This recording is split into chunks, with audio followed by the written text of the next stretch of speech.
something else that I liked, at least. I'm wondering if you liked it. The Umbrella Academy season 2, which I'm saying in this tone because I did not expect to like this that much. We talked about season 1, which I think to summarize our thoughts, it had glimpses and moments of some cool stuff, but overall was a bit of a mess and heavy and not well paced and I think poorly written and plotted out at points, ending in now that I'm reflecting on it, a pretty bizarre finale. I feel like in a lot of ways, like playing that violin as the moon exploded, just very, very strange. But season 2, they time jump in order to try to go back to avoid the apocalypse. And they go back to Dallas in 1963, about 10 days before JFK is shot. Now they all come back at different times and they live life in Dallas for their own separate periods of time leading up to when they all come together about 10 days before. But how did you feel about just like the setup of this season and then just like the overall feel of the Umbrella Academy season 2? Well, that's what's so funny to me is when I was going in to watch episode 1, I went back to watch the recap that Netflix usually has for returning series and even watched our review of season 1. And I still had a lot of gaps. So I was like, I still don't remember a whole lot from season 1 beyond that I didn't really like it all that much. And I was like, this is not a good sign or a good starting place. Yeah. But, I think season 2, I think it's still less than the sum of its parts as a season of TV. There's still standout moments and things to like about it. But for me, the narrative is just really kind of suspect and kind of picks and chooses when it cares about certain rules it establishes. And usually I'm not even really a stickler for that, but it did feel like we kind of dragged our feet with things. And again, there's some things I really did like. I think spoilers, Ritu Arya, who plays Leela, like a freaking steals every scene she's in. I thought she was fantastic. She's great, man. But on the other hand, I'm like, man, you have this whole story around the JFK assassination, and Luther comes back and he's working for Jack Ruby, and like what you did with that just wasn't that cool.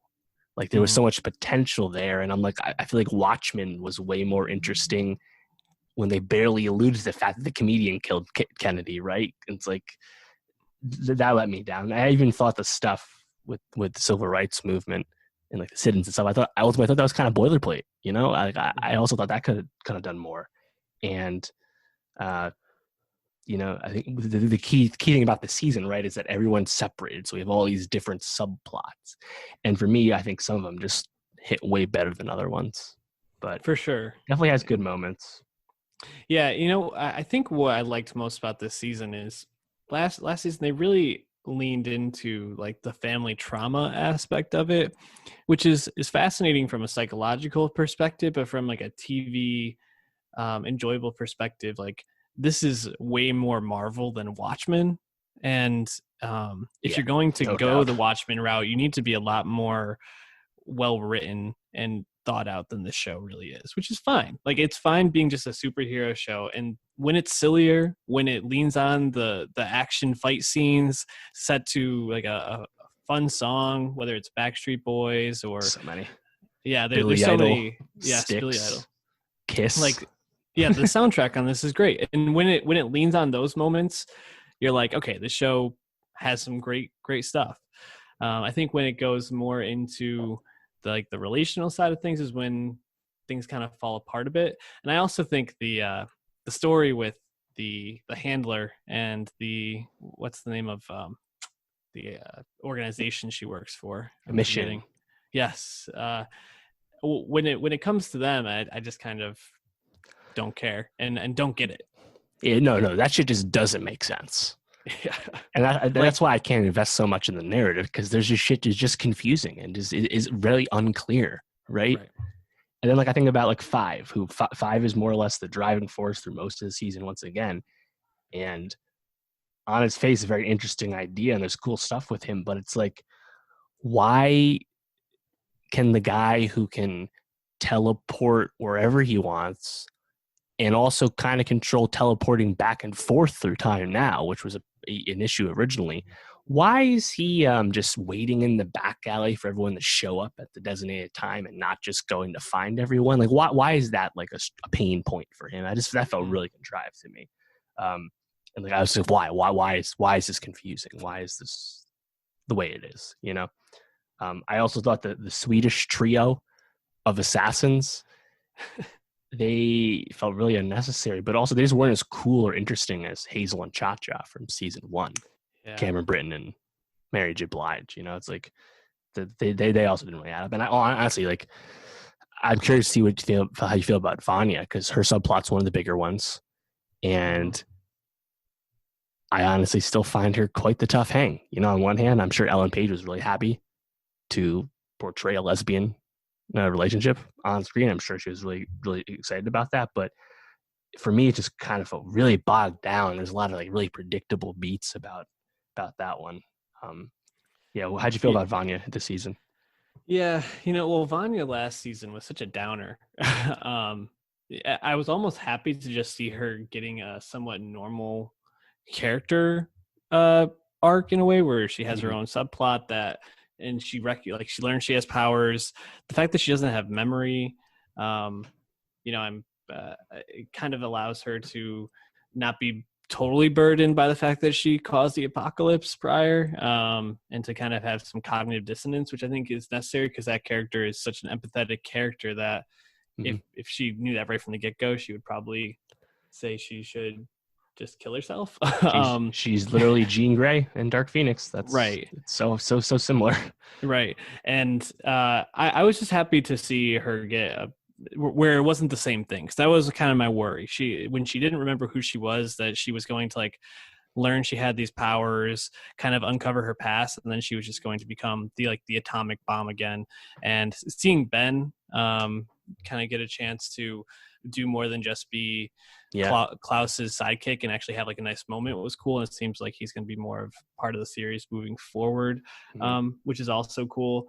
And also having like the final scene not be Vanya, going dark Phoenix, but actually like the family thing works out was kind of nice. So there was like some good moments, but overall, I don't know if like the stuff with the family really hit with me. Like I think Harlan, I don't give a shit about Harlan. Not gonna lie. No. And the relationship between Ellen Page and I'm forgetting the other actress's name. Yeah, didn't really. The name. It felt a bit. I don't know if it felt like it was totally earned. Like, and I guess maybe we're supposed to believe that the relationship grew faster than maybe it's portrayed on screen. But I just kind of felt like it went from being like Harlan's caretaker to now all of a sudden in this relationship. So right. I don't know. And then I was also wondering how you felt about the civil rights stuff. Yeah, I was a bit up and down on that. Yeah, no, I thought it was really boilerplate, really down the middle, and it's like you have this ability to tell rumors and influence people's actions. I understand, how time travel on in mediums, right? You don't want to fuck up the past, the future too much, right? So I understand why she didn't go OD with that, but she also never expressed that thought to like Five or Luther or anything. And it's like, it almost seemed like she was just kind of twiddling her thumbs as a character, and it was kind of strange to me. I did like the guy, I forget his name, the actor who played her husband, though. Thought he was pretty good. Yeah, Ray. Yeah, he was good. And to circle back, you mentioned Ben. I thought Ben, when he takes over Klaus's body, and then when he's just talking to people and he's like talking to Vanya, he's like, hey, can you hold me while I go? And it's like, as you said, I think it was really nice to see Ben, this version of the Ben character, who we only know as the Ghost, have more to do and kind of have a circle complete and have that arc kind of land, I think, in a good way.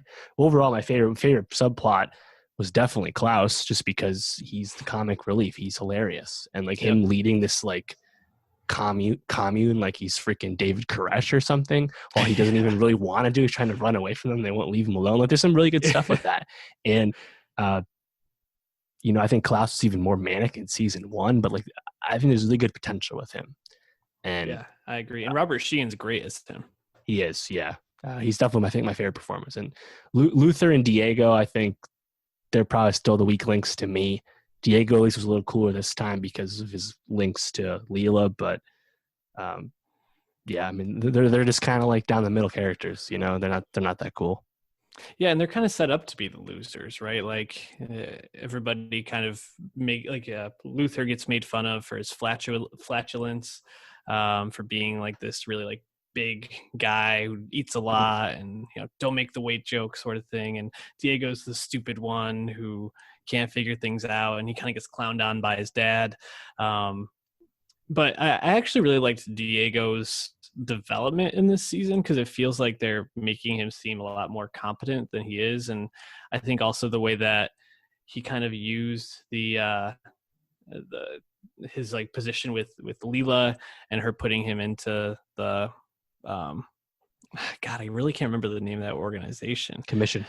Yeah, the commission. Sorry. The way that she kind of like brings him into the commission, he kind of uses that. Felt a bit more like a I don't know, like a mystery type thing, or Mhm. like a had to solve a problem type plot. Yeah, Luther, I just don't even know where you go because you kind of have the thing with him and his sister, and that was kind of the driving conflict for him in the first season. And now I guess the driving conflict this season was for him to, I don't know, confront his dad, which I actually really liked that scene where they all sat down with Reginald Hargreaves, and I want to Right. talk about that in a second. But really, after that, Luther's just kind of like the sidekick to Five as Five confronts his older self. Hmm. I do want to say Aiden Gallagher as Five. That kid's a great performer. Like I Yeah. think for all the weightlifting he had to do this season, he really kills it. Yeah, and Aiden Gallagher's only 16 now. He might have been 15 when he shot that. You know, it's Yeah. like he is quite impressive, and like there's tons of dialogue. You know, he's I think pretty snappy performance. He's a lot Mm-hmm. of fun for sure, and you know some of the detours he does, even if they don't make sense, right? It's like, why did we waste time having Five go execute the board of the commission again when he couldn't get all of his family to show up on time? It's like there's logical narrative gaps consistently through the show, but I think as you've been saying, there are fun moments that they kind of hook you back, and Yeah. even if those like, all right, here comes the fight scene with the music that and the lyrics that are really spot on to what they're feeling or doing, and it's like I don't know if that always hits when you do it 5 times in the season, but it's still pretty enjoyable. I think overall the show looks really strong. Like Yeah, for it's like sure. really well lit. Saturation's really cool and stuff. Mm-hmm. But yeah, I just really not invested at all in the narrative, and it feels like with season 3, it's could again be a total reset. And I think that's a problem where you risk diminishing returns if you keep making the same mistakes when you do this like Mm-hmm. time travel stuff. So at least maybe it's going to be something different, versus because this time again it was let's stop the apocalypse again. Yeah. It's like you can't do that. Keep doing it that way. So we'll see. How did you feel about that scene where they all sat down with their dad, Reginald? Yeah, I like that. I think that's really cool, and that's some of that, and even when you see older Five as well, it's like that's like where the potential with like time travel storylines are, where it's like you interact with intelligent characters and you kind of convince them in real time of your circumstances, and you see what happens. So that's really fun. But then it's like what like I think it was the same episode where Reginald goes back and he kills all like those like higher up commission dudes and reveals that he's an alien or something. Like I Yeah, I was don't like, know where did what this he come from? is. Yeah, I'm very interested to figure out what he is, and that felt just totally out of nowhere. I don't think it's the same episode. I think it's actually like the second to last after JFK is killed. Sure. Yeah, that's right. But I definitely am really interested to see more about Reginald and seeing some of the flashbacks of Reginald with his wife, like, and how they kind of developed Pogo and things like that. Hmm. I thought that opening Pogo scene was actually Yeah. pretty well done. And definitely I felt invested, and I didn't want to see Pogo hurt, when he had his body's all messed up. I felt really bad for him. So I don't know, animal cruelty, not really, Hmm. it's obviously animated, but makes me sad. Any last thoughts, though? I feel like we've talked enough about the Umbrella Academy. This was the season 1 was the third biggest show on Netflix in 2019, behind Stranger Things and The Witcher. So even though we don't have an official season 3 renewal, It's That good. sounds pretty darn safe to me. So Yeah. gonna keep watching it. I just hope I can invest more in the story because um, I struggle at times. Sometimes I think it is. I want it to be more like X-Men and not Mm. just kind of like X-Men because X-Men's awesome. So How do that's we not probably a have an selfish, stupid X-Men? thing to wish upon this because this is its own IP from Dark Horse. But yeah, that's where I'm at right now. We need to get just an X-Men live action TV show going. Oh, that'd be Like sick. we just need to get it.